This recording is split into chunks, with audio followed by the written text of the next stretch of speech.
नमस्कार दोस्तों, स्वागत है आप सभी लोगों का इवेंट एनालिसिस चैनल पर। तो आज हम लोग बात करने वाले हैं डैम वॉर जो चल रही है साउथ एशिया में। बांध को बनाने की जो होड़ मची हुई है साउथ एशिया में। साउथ एशिया का मतलब क्या है?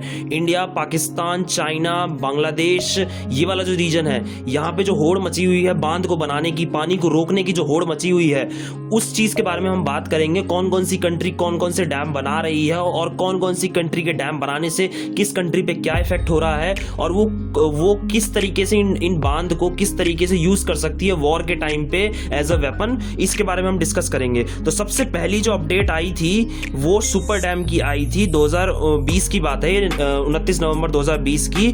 उस टाइम पे एक अपडेट आई थी। सुपर डैम, चाइना जो है एक सुपर डैम कंस्ट्रक्ट करने वाला है। जो ब्रह्मपुत्र रिवर है, जो कि तिब्बत से ओरिजिनेट होती है, तिब्बत ऑटोनोमस रीजन से, जो कि चाइना ने कब्जा रखा है, उस रीजन से ओरिजिनेट होती है ब्रह्मपुत्र रिवर। तो वहां पे जो चाइना है वो एक बहुत बड़ा डैम बनाने वाला है, जो कि एलएसी से बहुत ज्यादा पास पड़ता है। तो एलएसी से जब पास पड़ता है तो हमें ये पता ही है कि एलएसी के पास वाला जो रीजन है, जो ईस्टर्न बॉर्डर वाला जो रीजन है, वहां पे अरुणाचल प्रदेश से होते हुए जो ब्रह्मपुत्र रिवर है वो अरुणाचल प्रदेश से होते हुए असम में जाती है, फिर असम से होते हुए फिर बांग्लादेश में जाती है।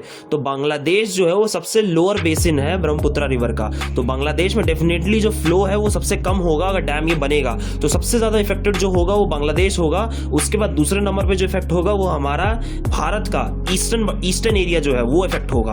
क्यों इफेक्ट होगा इसके बारे में मैं आपको छोटी सी डिटेल देना चाहता हूं, क्योंकि अगर मान लीजिए बाढ़ वाला टाइम आता है तो अगर चाइना अगर उस डैम को खोल देता है एकदम से तो बाढ़ आ जाएगी, और अगर गर्मी का टाइम होता है, सूखा पड़ता है, तो पानी की स्कार्सिटी हो जाएगी और बांग्लादेश में बहुत ज्यादा दिक्कत हो जाएगी। तो डेफिनेटली एक बहुत बड़ा क्वेश्चन मार्क बनता है, क्योंकि जो डैम बना है उसको बनाने से पहले उसको चाइना को म्यूचुअल एग्रीमेंट में आना चाहिए था बांग्लादेश और इंडिया के साथ, क्योंकि ये रिवर इंडिया वाले एरिया से भी फ्लो करती है और बांग्लादेश वाले एरिया से भी फ्लो करती है, और जिस एरिया से फ्लो करती है उस एरिया में कोई भी कंफ्लिक्ट नहीं है तीनों कंट्री के बीच में। तो डेफिनेटली उसको बात करनी चाहिए थी, लेकिन उसने कोई भी टेबल पे बात नहीं रखी और डायरेक्टली इस डैम को पास कर दिया। और इवन चाइना से जितनी भी रिवर्स ओरिजिनेट होती हैं उसने किसी भी कंट्री के साथ ऐसी डील साइन नहीं कर रखी। तो डेफिनेटली उसकी हर कंट्री के साथ कंफ्लिक्ट है वाटर के मामले में। अब बात करते हैं जो इंडिया का जो डिफेंस एमओयू जो साइन हुआ है अफगानिस्तान के साथ शहतूत डैम पे। तो ये जो एमओयू साइन हुआ है शहतूत डैम पे, ये भी एक बहुत बड़ा स्टेप लिया है इंडियन गवर्नमेंट ने।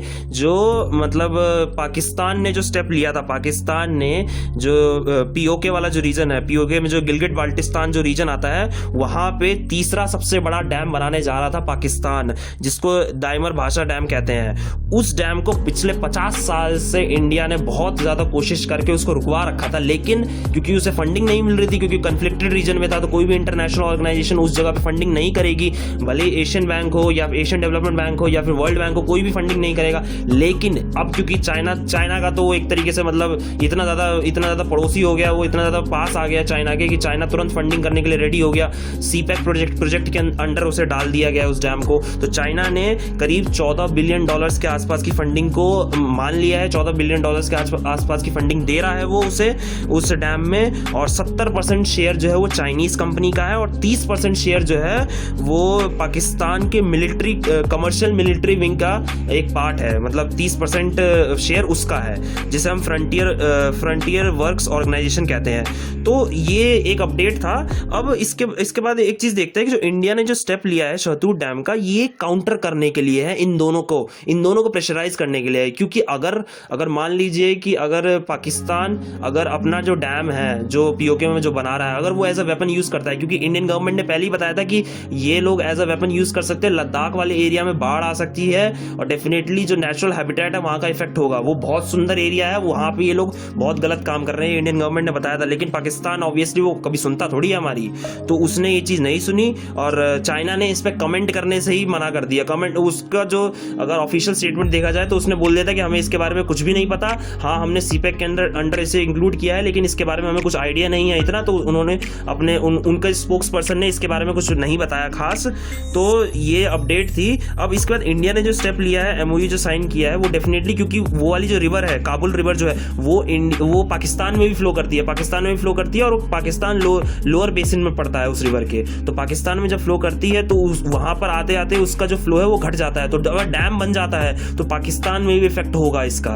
तो पाकिस्तान को एक तरीके से प्रेशराइज करने के लिए अफगानिस्तान और इंडिया की जो मैत्री है वो दिखाई दे रही है। और एक चीज़ और इसमें ऑब्जर्व करने वाली बात है, अफगानिस्तान में जितने भी प्रोजेक्ट्स इंडिया ने किए हैं, और अभी भी जो समिट हुआ था, इंडिया ने प्रॉमिस किया है कि करीब 80 मिलियन के आसपास, $80 मिलियन के आसपास की जो प्रोजेक्ट्स है उसको सैंक्शन करेगा इंडिया।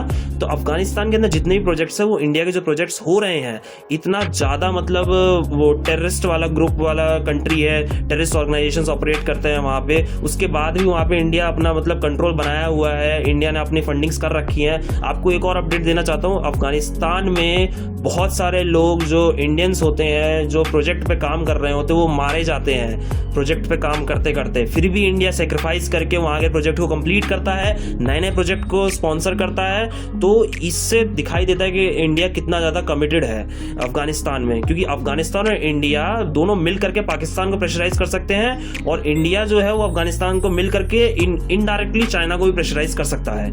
तो ये बहुत ज़रूरी अपडेट थी।